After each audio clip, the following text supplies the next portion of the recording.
You're listening to the Board Game Snobs podcast, a ridiculous podcast with ridiculous hosts that discuss ridiculous things. And any mention of board games is purely coincidental. And so, without further ado, and with a heavy dollop of shame and embarrassment on my part, I give you the Board Game Snobs.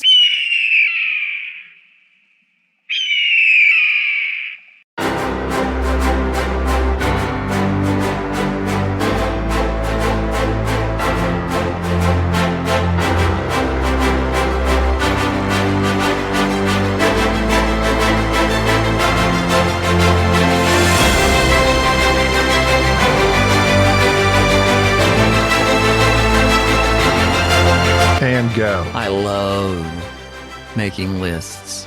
The more we make lists, things, the more I realize I love that. I wish we could do a top whatever all the time, because this is some of the easiest content that one can produce. That's what they do. I don't know why we don't do this more. We could just, people love it. That's what They eat it up. We just have They to love make numbers. a list. whether ascending or descending. The top 5 things Enrique said. Oh, Top 5, here's what I've seen recently. Top 5 games of 2024. Top 5 games we're looking forward to in 2025. It is pedantic. I don't even know if It is pedantic. I don't even know what pedantic means. It means walking towards antics. That is what I am constantly doing, is I am pedaling towards antics. Pedaling that way. And the antics And peddling your own antics that most intrigue me are ones. Some antics. Some sort of antics. We get caught up in those sometimes. Yes. And the antics that I'm pro-antic. I'm mostly You are fra-antic. frantic. You are frantic. My pro-antics involve me saying things that are outlandish that at the time I feel strongly about, but by the time the episode airs, I don't even remember saying. And you could be not specific and be Atla. Atla antics? That was a Pacific Atlantic joke. That joke The way that some was people say. hilarious. The way that some people I don't say. know why it went over me. Specific and Pacific. I say specific. specific. You say Pacific. I say specific. Yeah. Specifically. I can't say supposed to. I say supposed to. And I hear people say supposedly with a B Like instead they're of Bravo. supposedly. Instead of supposedly Lee. with a D as in Delta. I do that as well. This is the Board Game Snobs podcast. I'm Gabi. This is Jerry. Hey, I've got something real quick before Get we it. get into the rest of our list. Get it. I want it so bad. I'm What going is to it? quote a setup, and depending on what's necessary, I want you to guess the punchline. I got it. Go. I'm with you. Why did the frog take the bus to work today? Why did the frog, an amphibian, Mm-hmm. board the bus and go to work today? And so I would naturally assume, let me walk myself through this, that the punchline has something to do with his mobility. And thus, the bus and the work, one of those things is a diversion. So, because he was late, is something with his legs. Not his legs were tired. He was amphibian. No, Another word for frog. toad. Why did the frog take the bus to work today? Totally late. No, he was. He was. What happened to his car? It crowed. It was totaled. It was totaled. Totaled. That works too. Okay, that was fun. His- I laughed at that. I know that was very juvenile, but I laughed His at that. car His car got was towed away. What is Okay, it? this one is, you should know this one. Okay, get. And it's very old. I love it. What did the buffalo say when his son left for college? Okay, so buffalo, bison. There you go. So see, what I like about these jokes, the old jokes, Mm-hmm. is that they do this thing. They all do them. These are 2 prime examples. They give you a bit of information, but then they divert you with something else. So like the work and the bus had nothing to do with the toad. It was just why did he take the bus? And the bison thing is like, you could have been saying anything else about his son leaving, but the college and all that. It diverts your attention to the second part of the joke. And really, it has nothing to do with that. Correct. One of my favorite jokes that I hate this joke. I've told you this joke perhaps, that a friend of mine who was not funny, he was never funny. You know Brad. You've never met Brad. I know Brad. Okay. He's not a funny person, but he told a joke that was tailored to him. Whoever told him this joke gave him this joke, knowing that he would tell said joke. And it was the long joke, kind of like how Norm Macdonald has his joke, that long joke that he talked about, the Moth. lights, the moth. This long joke that Brad told, it only worked for him because he was not a funny person, and it elevated the joke to a level of hilarity that could not possibly be achieved by a funny person, where he talks about Bubba, not our Bubba, but a nondescript Bubba. And in the joke, Bubba knows everybody. And Bubba works at a job, a factory in the joke. And this guy, his coworker, is always talking to him. And Bubba says, yeah, I know. And you can insert any celebrity. I know Tom Cruise. And he's like, you don't know Tom Cruise. And Bubba, of course, picks up the phone, calls Tom Cruise, and Tom answers the phone. Hey, Bubba. The joke continues along that line constantly, of the coworker saying, you can't possibly know the president or whoever, and Bubba then somehow arranges a rendezvous with said famous person. And the joke, after as long as it continues on and you're just so drug out and you're anxiously awaiting the punchline is Bubba then declares that he knows the Pope, and the coworker says, I'm Catholic. There's no way you know the Pope. And Bubba and the coworker fly to the Vatican City. They get there and Bubba explains, you cannot go in here because only certain people can go up and see the Pope. But I'm going to go up here and I'm going to go up to that balcony, and me and the Pope are going to come out and we're going to wave down at you. So you can't meet the Pope. It's the Pope. And so Bubba goes into the Vatican City. Now, sure enough, here comes the Pope and Bubba, and they lean over the balcony and they're waving. And this large crowd of people. And they go, hey, look, it's Bubba. Yes, the large crowd of people come and say, hey, who's that up there with Bubba? Who's with Bubba? Okay. And that's the joke. Yeah, but it takes so long to get there that by the time you're there, that is the punchline. And the long, and so my friend Brad told this joke one time to perfection. This is a man who has never said anything funny in his life. He's not a funny person. He's someone you laugh at.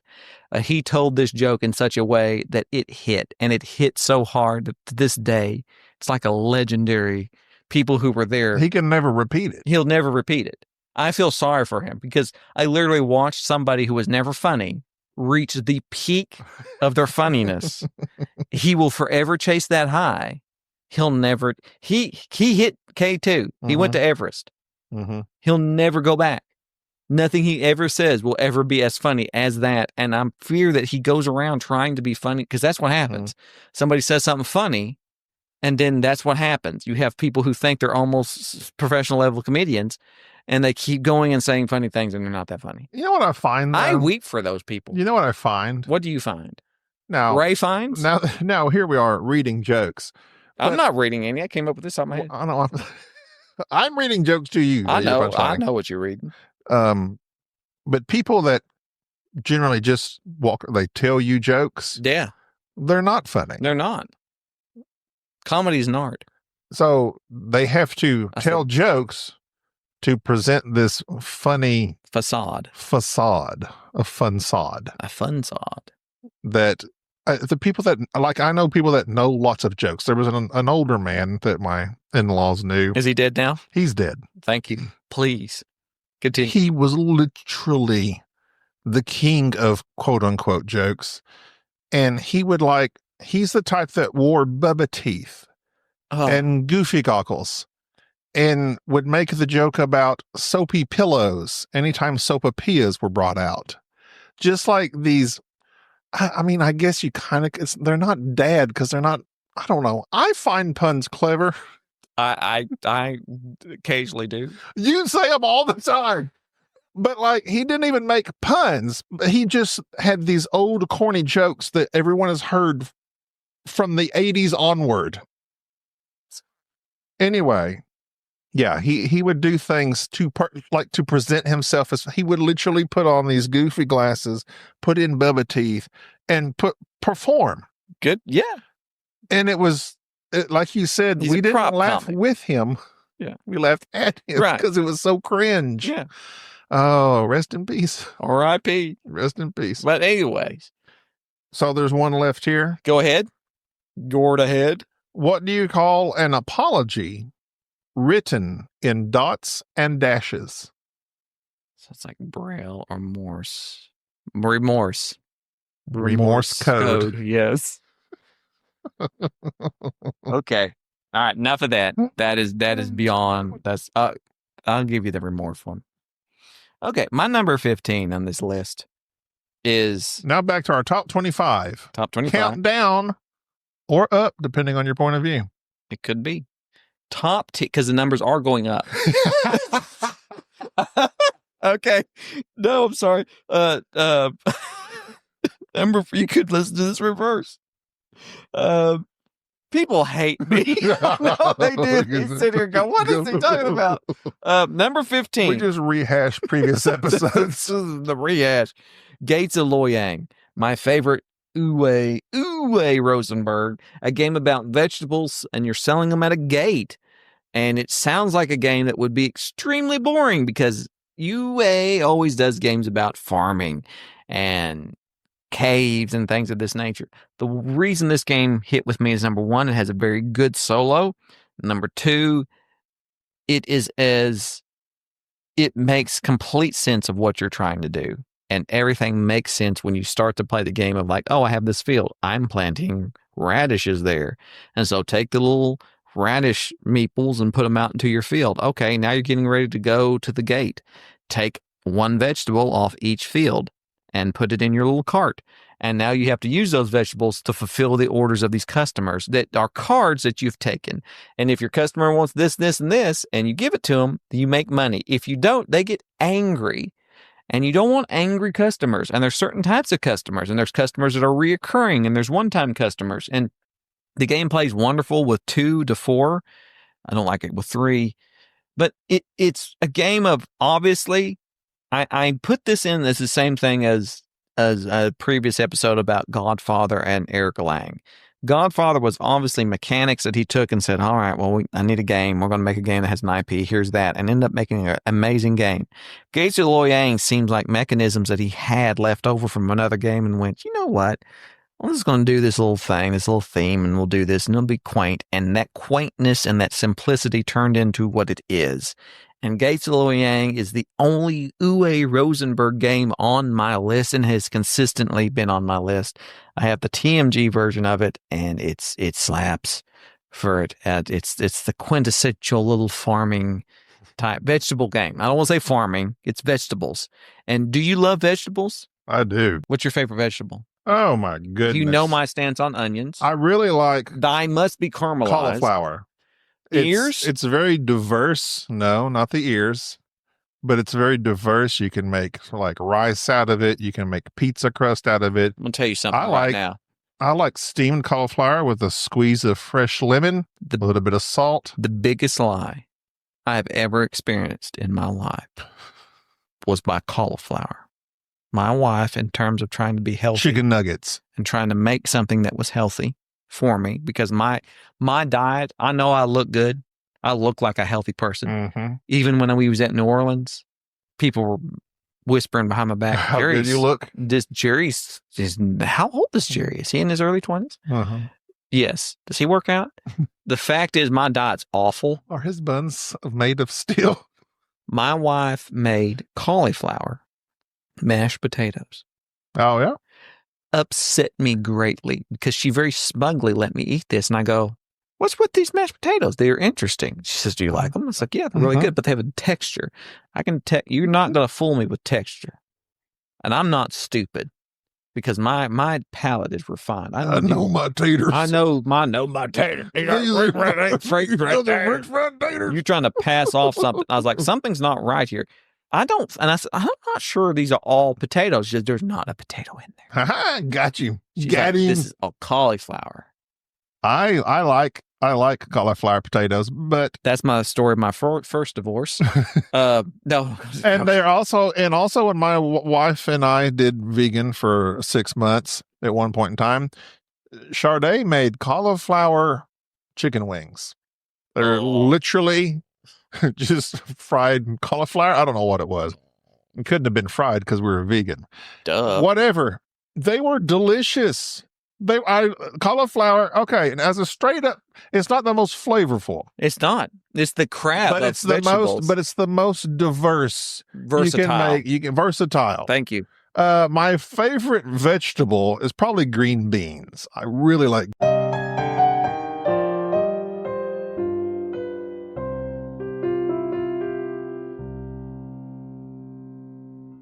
Is everybody is hearing this after Gabi has edited 15. probably the best joke I have made. I mean, everybody probably knows. That was a funny joke. Listen, I know you edited it out, but tell people that joke was fire. On a scale of fines, that was Ray Fines. That was a funny joke. You edited it out so they don't know. I found it cheap. You're lying. Go ahead. Well, I have to recover from the horrific things you have said.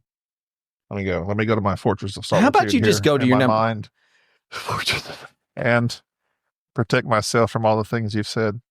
Go ahead.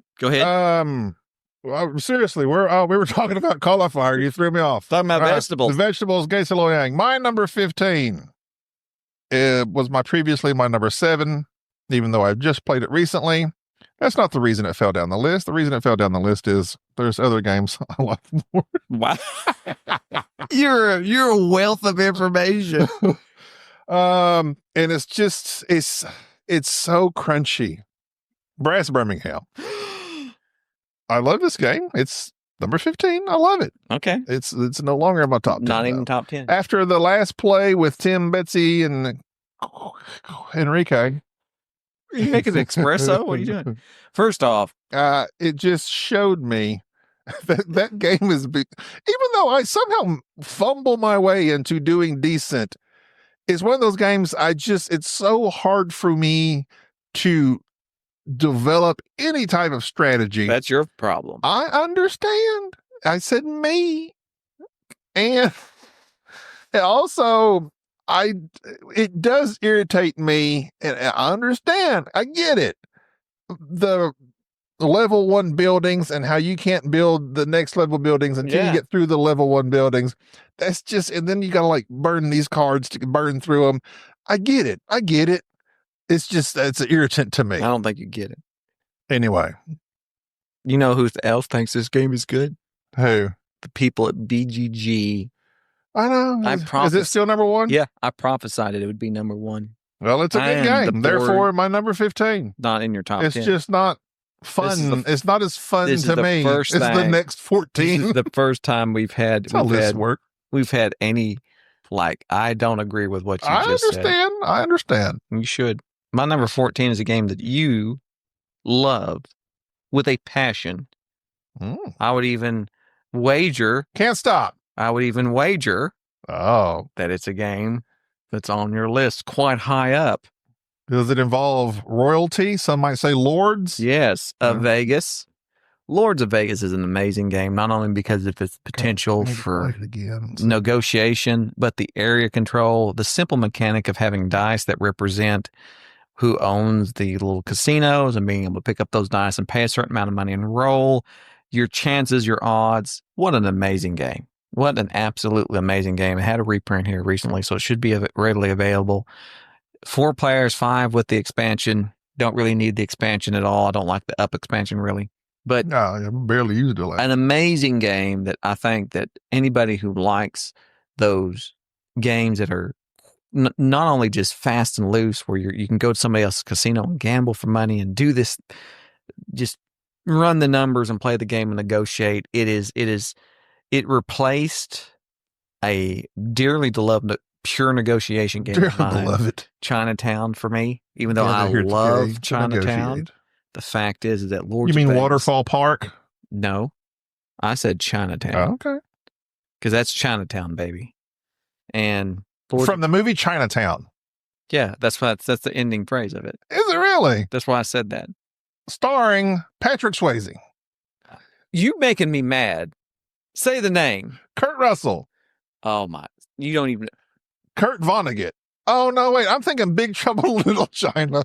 Jack Nicholson. Thank you. Okay, sorry. It took me a second. I like Jack Nicholson because he has that weird that face thing he does. He is, I mean, yes, he's obviously one of the greatest actors of all time. But it bothers me when people say, a la, okay, he's not the greatest actor of all time, but people, I'm bored. not Jack Nicholson. Well, he is good, obviously.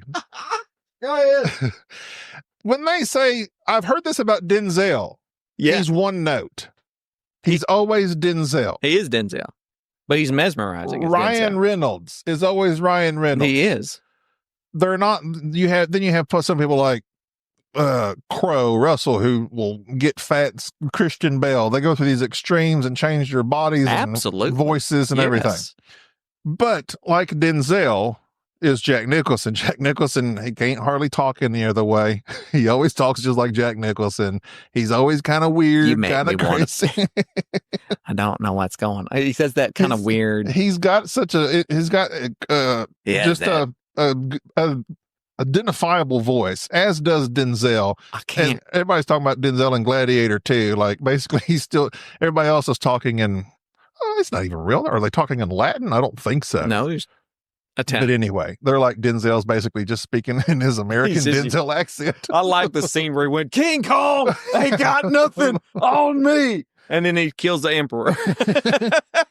And but that doesn't affect him because he's still able to portray a good person, a bad person, a renegade type or whatever. Like he's Denzel. There's different, subtleties to the characters he plays, but yes, he is still Denzel. I think we just need to all come to the realization that every movie critic and everybody else that actually watches films intimately understand is that there are some people that they don't have to act, they can be themselves, and they're in that role, and we will like them no matter what. Jack Nicholson, Denzel Washington, there is nobody that fits this in finer than Christopher Walken. Christopher Walken is Christopher Walken. He can't be anything else. That's fine.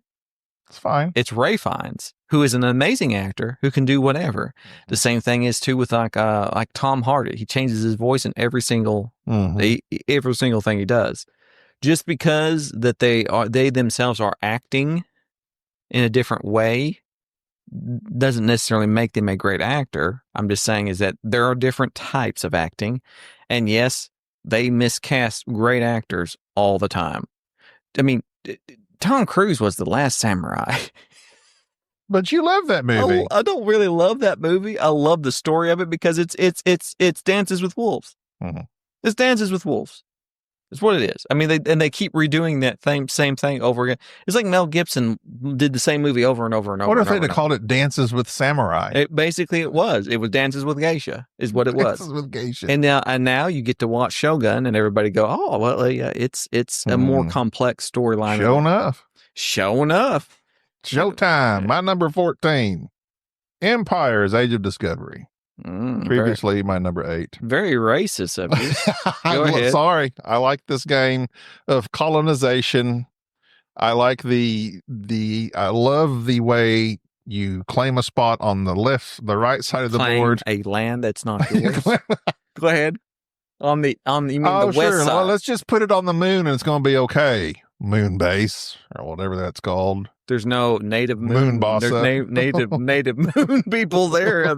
Moon boss. He did that. He turned Mombasa into a moon game. Yes, I know. I didn't realize that. Are you kidding me? That joke was very meta. Well, that joke is made by other people. So, see, I don't take credit for jokes that aren't mine, but I can. What are you saying? I don't take jokes. I don't know. I give credit where credit is due. Go ahead. Oh, okay. Yeah. Just making sure that you didn't need to answer your phone. Mm-mm. So Empire's Age of Discovery, yes, the theme may offend some people, but I'm one of those people I've discussed previously. When I play games, I don't think deeply, so therefore I'm just moving these plastic pieces about on a board. Should I think more about it? That's a whole different discussion. Anyway, love this game. It's a lovely worker placement. It's got some battle element to it when you go to the, you're fighting these other people. Do you real die? It's been so long since I played it. You don't roll die. Okay. What a Just say it. You say what you were going to say. You play cards. You don't play cards. There's a card that has the... There's no card. Just how do you battle in this game? Is it just I have more people than you? A card and there's the thing. Yeah. Okay. I swear. Love this game. I swear. I love this game. How's it Hey, going? it's been a while since I played this game. Well, I can't like this game, but 13 is Barony. Really like Barony. Barony also had a recent Kickstarter reprint, everything. Yeah. Barony came back because we talked about it and would not stop talking about it, and everybody should play Barony, and you have no excuse because it is a very simple, straightforward game that requires a lot of just tactical sense to it. And it's one that, man, I've just 2-player, 3-player, 4-player, doesn't matter. It scales. It's fantastic. Well, it's probably Scale's excellent. probably our first love. One of our first loves. There you go. Barony, my number 30. 1, 2, So it's 35. first My love, bad. and it's at 35. Well, hey. Sounds like you didn't love her like I love her. I did not, apparently. Apparently, no. My number 13 has already been mentioned. It Ooh, was previously my number 27. Godfather Corleone's so you Empire. jumped up big time. I like this game a lot the more I think about it. No, well, you I should just sit here and think about it. If I think about it some more, I might jump up even more. Oh, But we've already talked about it, so we can continue on. that was my number 18. Previous episode. Look it up. Check it out. My number 12. Antonym would be Devil Mother, by the way. Thank you. You're welcome. I don't know what the antonym of my game would That's be. what we should do. Antonyms for all we do. Okay. I don't know what's the antonym to Confederate. Yankee. No. Confederate would be what? I know, but Well, no, this wouldn't be right. In the process But like, of what's the antonym Civil War of history, nations? the opposite of the Confederacy was Cities? What's the opposite of nations? Cities? No nation? Tribes. Lands? Tribes? That would be better. Nations, which is a game I was supposed to play with Chad, and I didn't not get the chance to, which is a game that everybody should play instead of Through the Ages. Nations is a great game of a picking cards off a tableau, very much like Through the Ages, and playing them and increasing your nation's power. Just very complex in the choices that you've got to kind of consider, but very simple in what you're doing. Makes a lot of sense. I love the iconology on it. Makes sense. Everything about the game just flows beautifully. Nations has been a game that I have truly loved, especially in comparison with its antonym,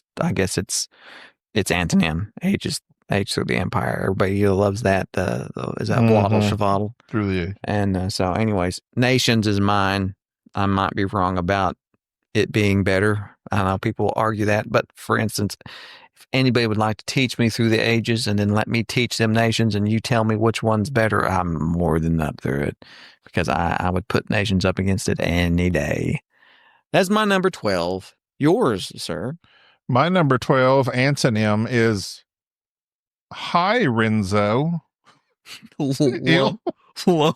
What? Hi Renzo. Renzo. Il not so magnifico. Mediocre Lorenzo. Mediocre Lorenzo. I talked about that on a previous episode. You did. And it was previously my number 16 in Wow. 2022. It climbs. It's great. It climbs. It lives. It climbs. The Frankenstein. Man, this is what I we have so many games I want to play again. It's a great one. But we keep getting new games that are also good. It's hard to go back and play. We have a plethora of games sitting in front of me. It's been years since we've played Shogun. I'd love to play Shogun again. It used to be on my list as well back in the day. It's been years since we played. I mean, that's another one, Shogun. I need to write that down. Yeah. I'm glad I brought up the last Shogun. When was the last time we played? Either way, great choice there. Number 12. Magnifico was also my you said it already. 23. Just making sure I didn't. Oh, okay. I didn't know you. Number 11 for me. This is breaking in. This is the one that just barely missed the top 10, obviously. And I labored over this one because I thoroughly enjoy this game. I enjoy the movies as well. I don't enjoy the book. Dune. Correct. Dune Imperium. Everybody went back and forth with the other game that came out about that time, the Temples of Arnak or whatever it was called. Lost Ruins. Lost Ruins. I played that a little bit and did not like it in comparison to Dune. Dune was, of course, just made sense. I love the deck building aspect of it and how it plays and the kind of little tight worker placement. Dune Imperium is probably one of these games that's going to stick around for quite some time. It's that good. And it just, boy, that top 10's hard to break into. It's a really good game. I want to play. Everybody says the one that came out that I don't know if it's the Z Rising or there's a Dune they kind of redid that added in elements from all they did another re-implementation of it, I believe. I think you're talking about the expansion to this, but there's another one that's very similar to this. But from what I hear tell on our Discord, everybody seems to like it better, or those that like Dune like it better. Could be. I think it's pretty much going to be like Brass, Birmingham, Lancaster type thing. There's going to be a preference there. I would love to play it to see. I don't think we play them enough to know the difference, to be honest. But either way, Dune, number 11, still probably one of the better modern games out there right now. Looking forward to part 3.